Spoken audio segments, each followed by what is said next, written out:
આ કપાસ છે મિત્રો, જોઈ શકો છો તમે. તમને હું કપાસ વીણતા દેખાડીશ. આ બ્લોકમાં બન્યા રહેજો, કપાસ વીણવાનું તમને દેખાડીશ. આ કપાસ છે,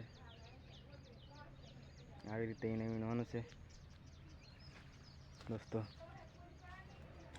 જોતા રહેજો, આવી રીતે વીણવાનું છે.